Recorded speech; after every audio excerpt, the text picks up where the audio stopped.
I like to define Milan as the piazza of design, a place where people from all around the world, of any age, any kind of design background, come, meet, get together and talk about design, create design, with a density in terms of creativity and number of creative people that is unique in the world. The Italian design and the success of the Italian design in the past 50 years and more has been based on three different assets.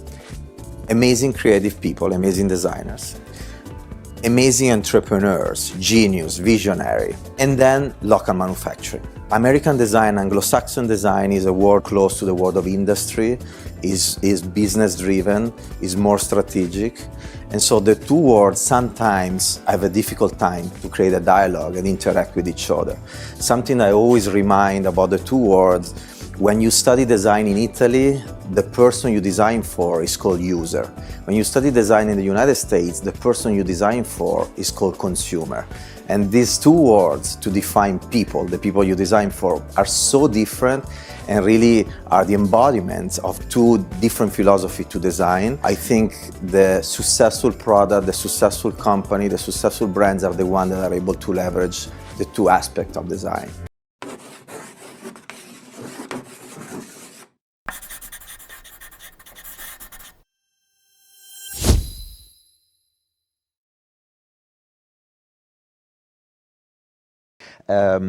I'm Italian, as you can hear from my accent. Even though I learned English in Dublin in 1998, I don't have a thick Irish accent, but I learned here because I studied French at school. And I'm a designer. I studied design at the Polytechnic of Milan, the University Polytechnic of Milan, and in 1998 I had the opportunity to come here at the NCAD for an exchange program. And again, this is where I learned English, but it's also where I learned the importance of changing perspective and diversity, and where I understood my own country in a completely different way just by getting out of my own country. The strengths of the culture, the gaps of the culture, therefore my strengths and my gaps in my own culture and myself. And I learned the importance of traveling and connecting with people that are different from ourselves, and again, changing point of views on life in general. So a very, very important year, 1998 for me, here in Dublin. I graduated at the Polytechnic the year after in wearable technology, so design applied to the world of wearable technologies. I started working Philips, 1 year there. Then I created my own agency, my own company, actually. And by the way, sorry to cut across you, this is so whistle-stop. The richness of this story is extraordinary. I could intercept you at any point and ask you for more, so I really do recommend you get the book to get the full details. Please continue. Because there are many, you read the book, so there are many different stories of, in this journey that somehow have been very important lessons in my life. As I'm sure, you have many stories in your own journey, in your own life, when you look back. But essentially, wearable technologies, Philips, then I created my own agency with an amazing person, big entrepreneur in the world of music that was intrigued and interested by the world of internet, and he's a guy that, without ever using the word innovation, taught me what innovation is by just observing him and seeing how he was acting and behaving. And then internet back then was just totally unstable. So the internet bubble collapsed, burst, and we closed the agency. Just recently I realized that actually that was a failure. I mean, I opened a company and then I closed it. It was a failure, but I never saw that as a failure because I learned so much in those years. And then recently a journalist was asking me, can you tell us about, failures in life? And I have answers that I've been giving for many years. But then I paused, I was like, wow, that thing that I never saw as a failure, because for me it was like an amazing learning experience, was actually what a lot of people would call failure. For me it was an experiment.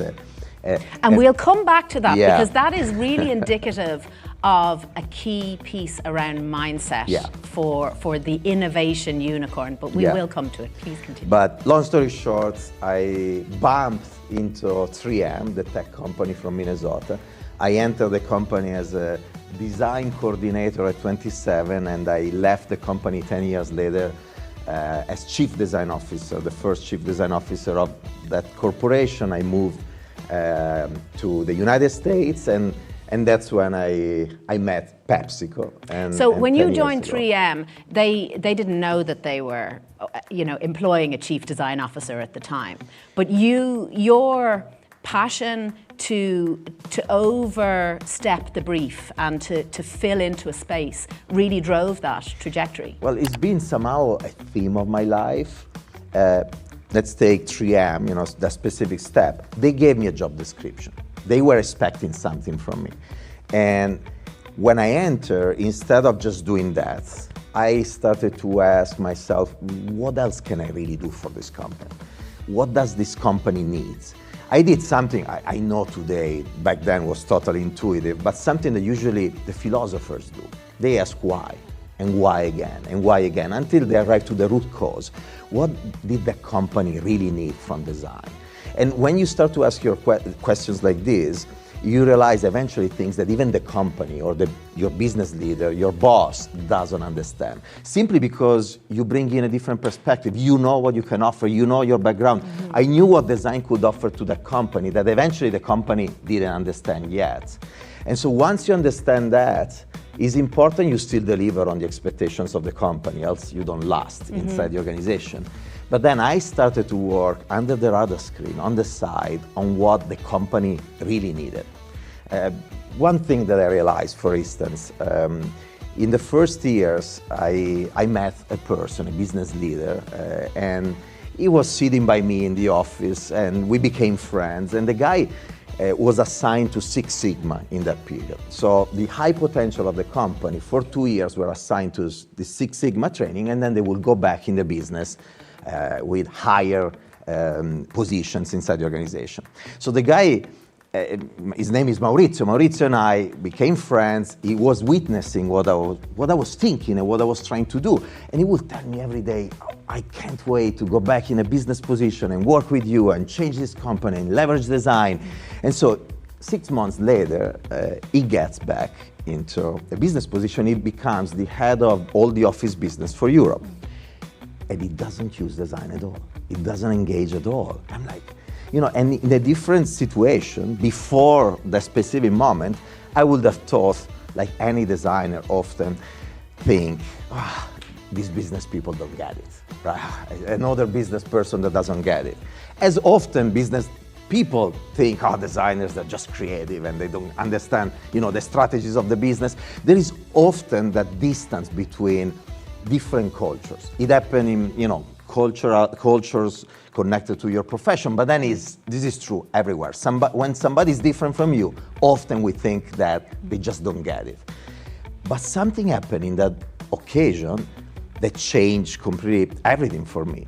I was respecting that person. I was respecting Maurizio, not just as a human being, but his ability to understand what I was doing as a designer. So all of a sudden, something changed in the way I was looking at him, and instead of saying, well, he doesn't get it, I started to ask myself, what's going on? Why is not working with me? There must be something else here. And so the first thing I did, often we don't do, I talked to him.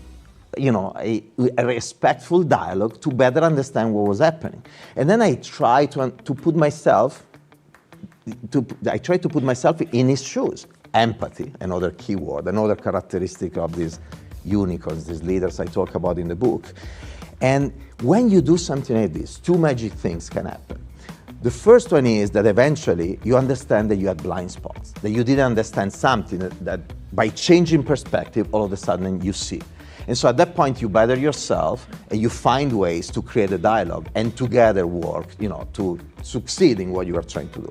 The second scenario is that you realize that you are right anyway, but you learn how to talk to the person in a different way, using different kind of language and trying to get access to his mind in a different way. Even in that case, you end up creating a partnership and a collaboration. But I think what was really interesting about that particular encounter or phase was that Maurizio had moved into a leadership role and suddenly had different imperatives and priorities in terms of his behaviour that were bound by very tight targets.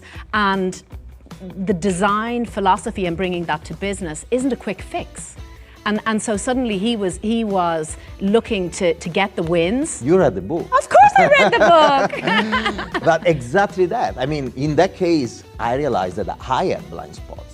I realized everything you just described, and therefore, the big realization was that my role as the head of design of the company was not the one of driving Maurizio crazy because he was not embracing design.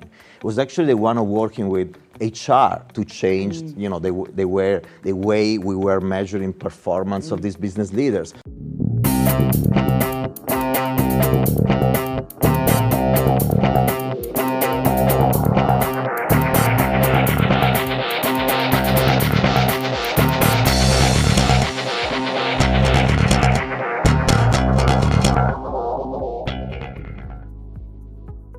Today, I'm talking to PepsiCo's Senior VP and Chief Design Officer, Mauro Porcini.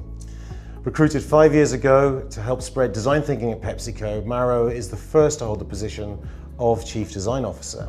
He champions design-led innovation at PepsiCo and on the global design stage, and recent innovations spearheaded by him include new premium bottled water, Life Water, and new vending machine, Hello Goodness, stocking better for you snack choices.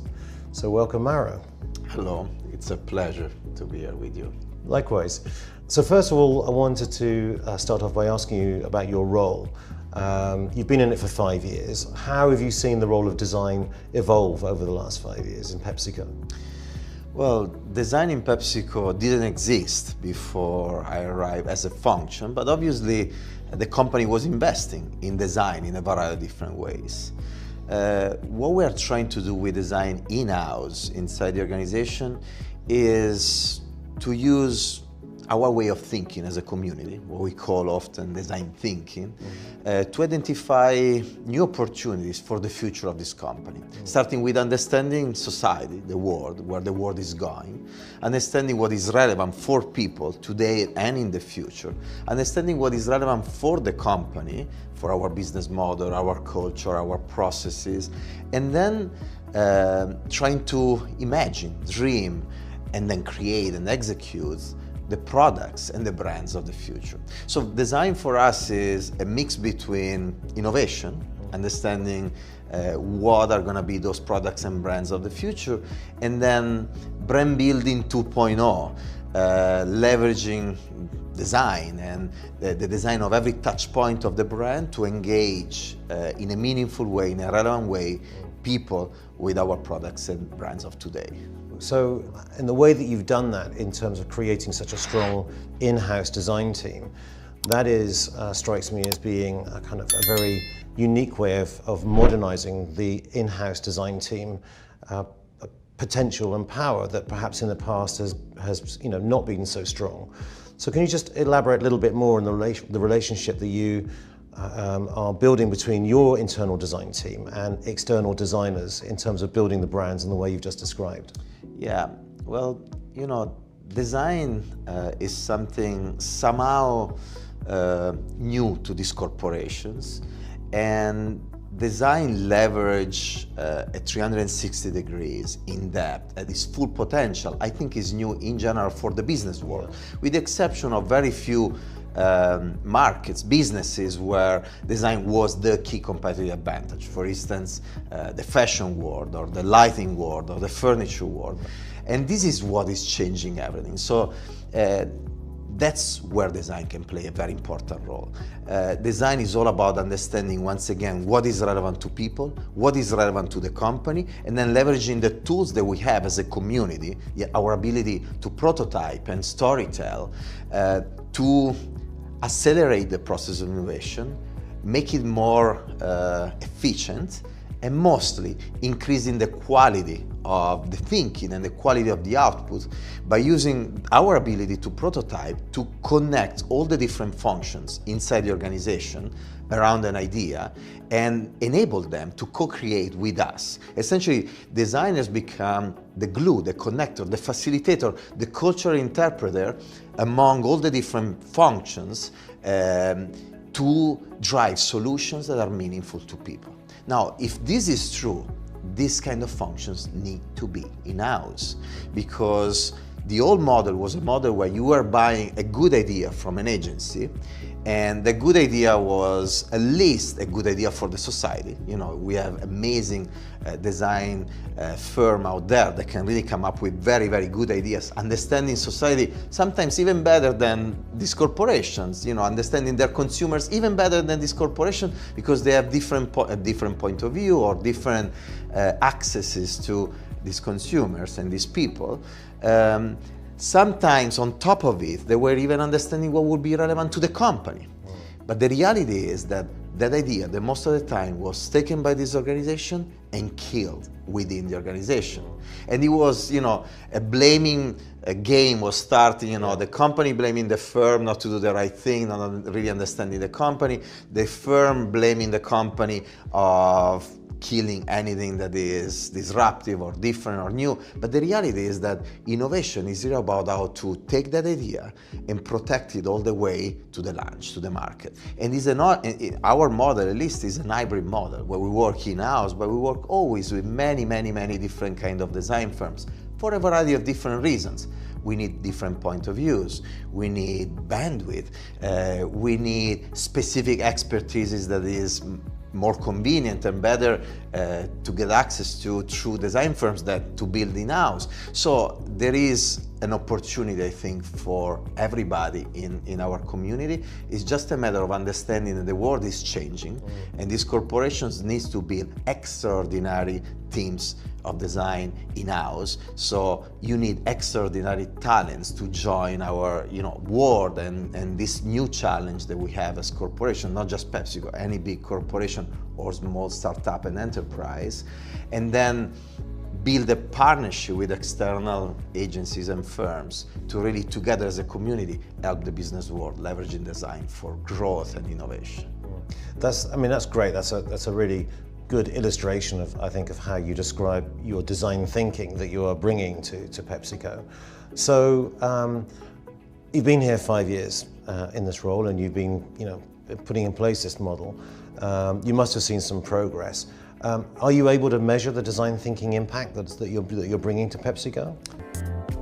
My advice to the Italian designer will be, try to understand how to create a dialogue with the business world and the global business world. Keep your identity, keep your Italian identity, your heritage is what differentiates you, but then have an ability to create a dialogue with the other culture. My advice to the American designers is try to follow also your instinct. There is that sparkle of intuition and creativity you must follow. I miss the density of beauty that there is in this country. And what I mean is, wherever you live, you can take your car and in few hours you can change completely geography, the food that you eat, the art that you see. You can reach Venice, you can reach the beautiful lakes like Lake Como, Lake Maggiore, you can arrive to Portofino, you are in France, in Switzerland, in Germany. This is something that is unique to this country. And by the way, you change and you are exposed to excellence every time. This kind of density of beauty and diversity, I think, is one of the most amazing assets that we have as a country, and is also what define, what help us being so creative in everything we do, in the design world, but also beyond the design world. I think we've been living in the past 10 years in a world where really finance and data was really driving and informing decision. The reality is that many people inside the organization, middle management level, were deciding by data. We're not using their brain anymore. You know, it was the process and the tool that was driving the decision. In the design world, when the 3D, you know, the CAD tools arrived, you saw so many products that were really designed by the tool and not by the designers anymore. You learn, you know, by experience, again, the experience, that, you know, data cannot drive decision. You learn it failure by failure. The design of the companies of the future will be increasingly important because it's changing the way you build brands. From an approach activity-centric to an approach instead to experiences, design plays a key role in creating that kind of experience, and then because it's changing the way innovation is done. All companies in the world are forced today, making innovation never that anyone can have an idea, have access to funding. In a relatively simple way, the cost of technologies is manufactured. You use e-commerce platforms to get the consumer communicates to us through social media. Then it creates an enlarged camera is no longer there. Way to protect any kind of mediocrity. And here the Pinkin design based on empathy, strategy, and the ability to create and prototype is fundamental to generate innovation efficiently. Designer is a creator of sense, a creator of meaning through products or brands or services. So to be a good designer, first of all, you have to understand how to create without meaning for people. It is necessary to start from the human being and therefore able to understand dreams, but also needs of people and then turn them into solutions. So first of all, have a very strong empathy and ability to understand the audience. Then you have to master all the various small facet of the design world. Training is usually in an area within a pillar. Could be design or design. Is graphic or fashion or architecture, experience digital and so on. But for a good designer and create value for the company, you must then understand all the other worlds that are not their own primary worlds. Because today the products, brands are on stage as always in America 24 hours a day, and therefore you have to understand how to manage all events, all touch points, of those brands and then of those products, on the various communication platforms and USE. Third, you have to understand the business. You have to understand what they are. Fundamental drivers. My joke. Basically about the people I'm drawing for. Then in the end, of course, my creativity will come into play. My taste, my approach. It is obvious that what I create comes out of from my soul, from my heart, and from my head. But it's critical to focus on the people for whom is drawing. Focus on their dreams and needs and understand what you can create for them that makes sense. The Italian element is often very designer-centered.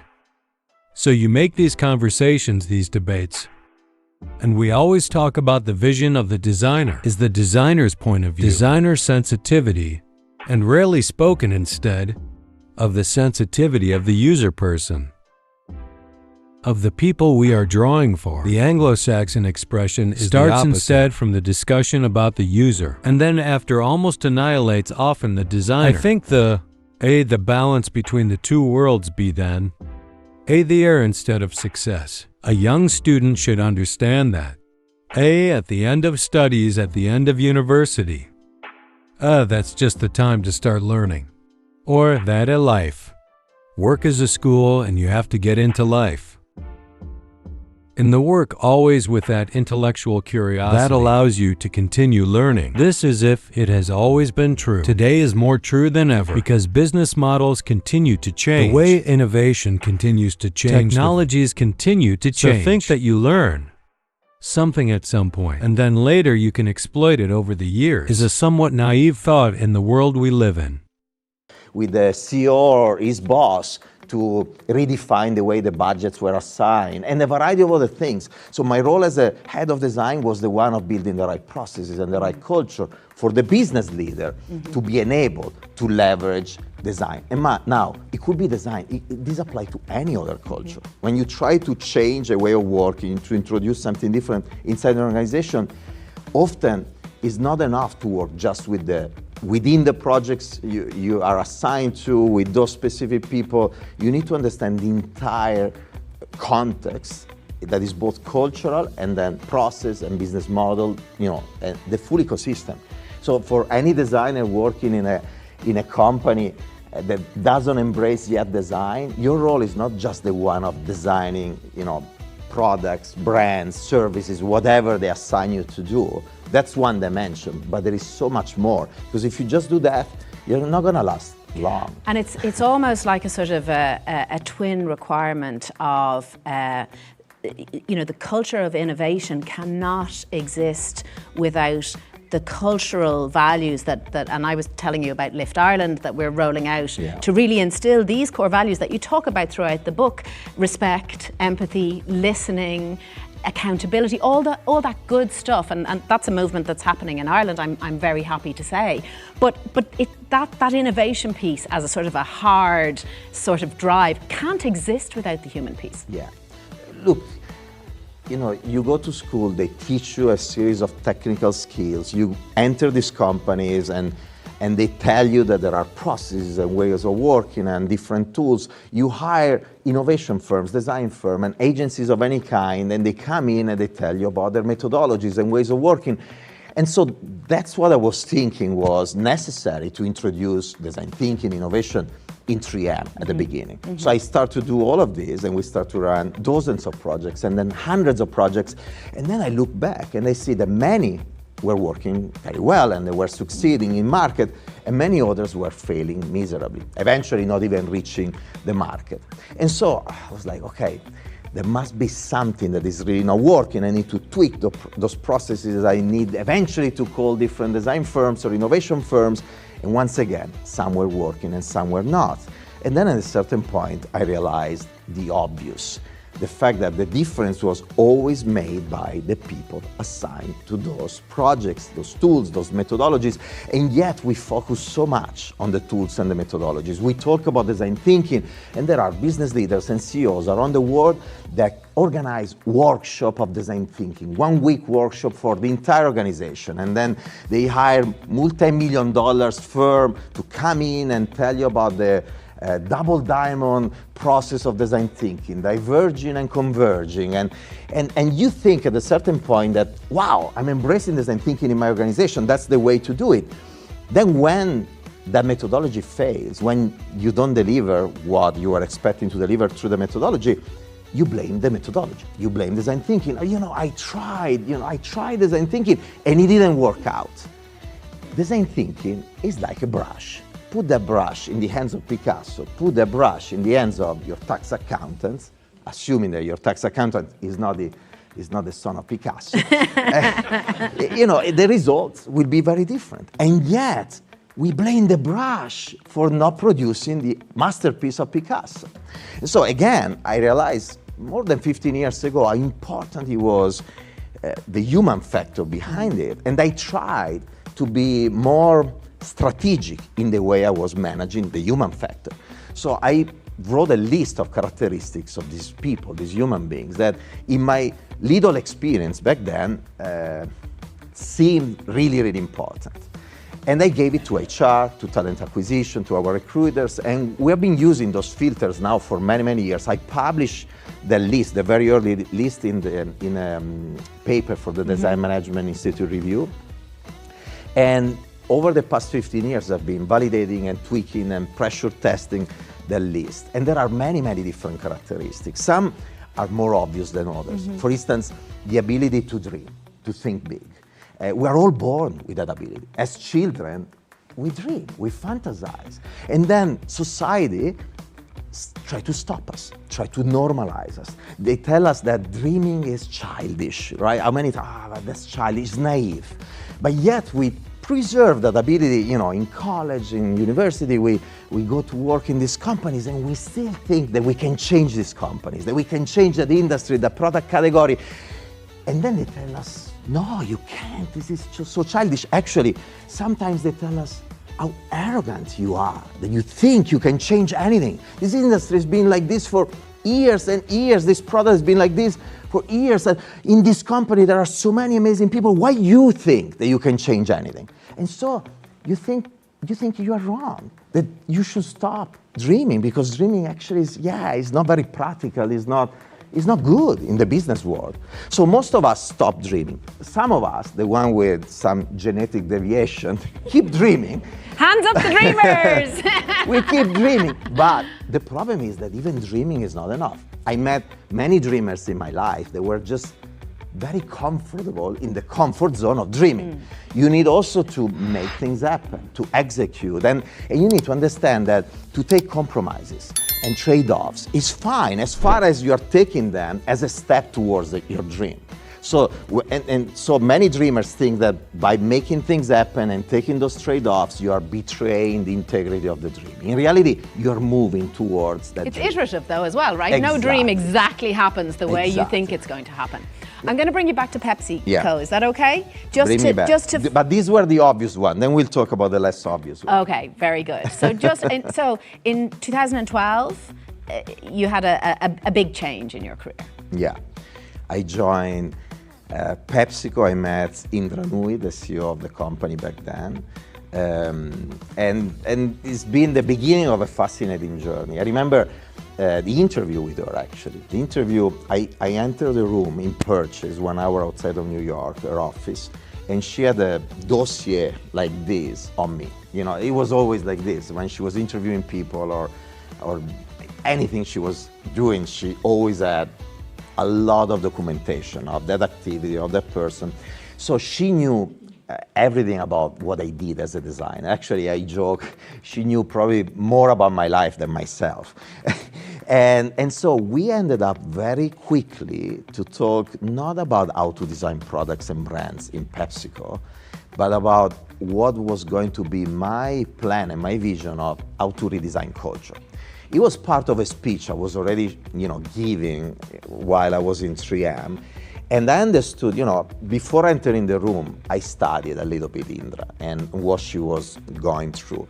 And she was essentially in a journey to change the culture of the company, making the company more global, introducing all the world of nutrition and health and wellness, the idea of performance with purpose. So it was a cultural change. And is in a completely different way is the change I went through in 3M in all those years. And so I share with her the 5 phases that any change of culture goes through on the base of my experience changing the design and innovation culture of 3M. And so the first phase is what I call the denial, when the company doesn't understand that you need to change anything and reject any kind of change. But usually, sooner or later, a CEO or a business leader understand that you need to drive that change. When that happens, they try to insert something, a catalyst, to activate that change.